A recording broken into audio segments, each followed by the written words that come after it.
There's so many different versions of lasagna out there, but it's honestly a really simple thing to make. And whether you use meat or do all plant-based, there's always an adaptation you can do, but it's super easy to make. And this is my version of lasagna, and I really hope you enjoy it.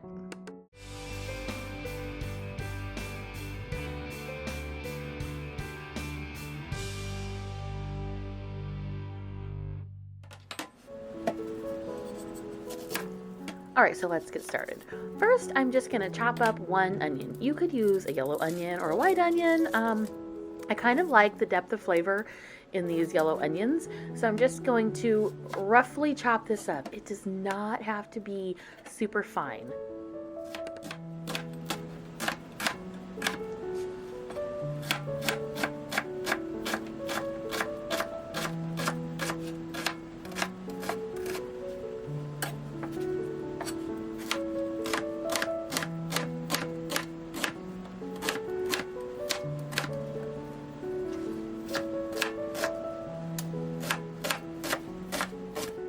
And I need to actually get my sauce started. I like to make my marinara, my spaghetti sauce, all those sauces, I like to make them from scratch. Really doesn't put in a whole lot of more effort, but they taste so much better.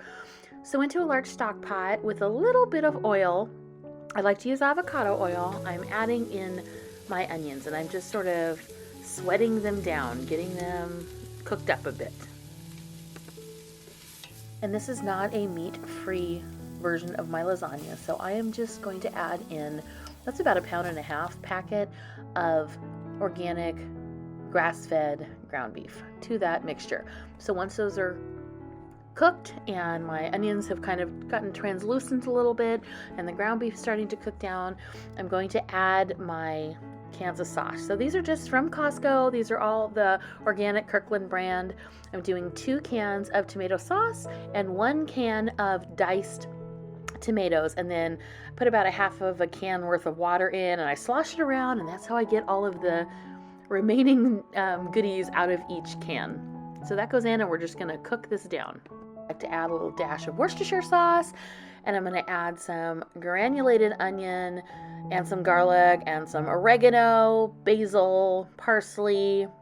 What else am I adding to this? And I'm gonna add in a little bit of pink Himalayan sea salt, and I add a little bit of white sugar as well as some butter, and I always use Kerrygold butter, and that just sort of helps give the depth, a nice deep umami flavor to that sauce. Also, this is very similar to my actual sauce that I make when I'm making spaghetti as well.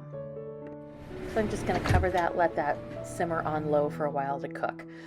Take a little step outside, get some fresh basil, and I am getting some fresh oregano too, because I want to chop up those fresh herbs and add them to my cheese mixture. So get those nice and washed up, and then I am going to dry them as much as I can, and then I'm just going to kind of roughly chop them along with some garlic. And this is going to make up, this is what's going to go into my cheese, my ricotta cheese mixture that will be on in between each layer of the lasagna.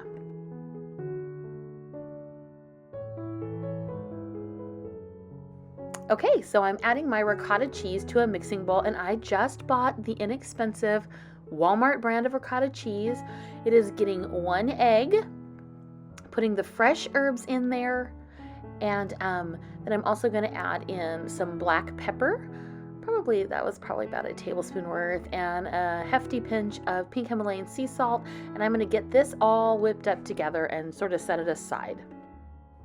We are currently obsessed with the fresh Parmesan cheese from Costco, so I'm just going to grate some of that up because I want to add some of that into my ricotta mixture.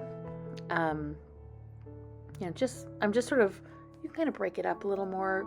Parmesan cheese is real crumbly, and it's just so much better fresh, but I add that in, and then I am going to grate up this entire thing of mozzarella cheese. I don't use mozzarella in a whole bunch of stuff because I tend to have a lactose intolerance issue, but it is kind of necessary for your layers of lasagna. So I'm going to get my pasta water started And I always add salt to my water, and I always add a little bit of olive oil to my pasta water as well. And then I separated all of my lasagna noodles and I'm adding them in individually. I feel like this makes a difference and helps keep them from sticking. This is just my way of doing it. And then once they're all in there, I'm just going to sort of stir it up and get it mixed. So once my noodles are cooked according to the package direction and I've drained them, I'm going to start layering the lasagna. So I start by putting a little bit of my meat sauce mixture on the bottom. Then I am going to spread out the noodles. And I counted ahead of time how many I think I need to make. I wanted to make 4 layers of lasagna. And so then you're dividing your loose cheese mixture into quarters or however many layers you think you're going to make. Divide it up. And it spreads out nicely. And don't forget, layers, you'll get all of that nice yummy crunch in between each layer. So you don't have to stress too much if it looks like it's thin. Layer of the freshly grated mozzarella cheese. And then we are going to do this in super speed. I decided to also add some kielbasa sausage to this because I had some on hand. You don't have to if you don't want to. This is just the way I choose to make mine, and it turns out really yummy. So you just go through your layers. You do your pasta, then you're spreading out your ricotta mixture, adding your mozzarella cheese. If you're adding any other meat or veggies, that's the time to do it. And then your layer of sauce. And you just keep doing it until you're building the lasagna. And I read somewhere that to be considered lasagna, it actually has to be, I think, at least 3 layers. So I did 4 layers. This is a huge baking dish, and it worked out really well.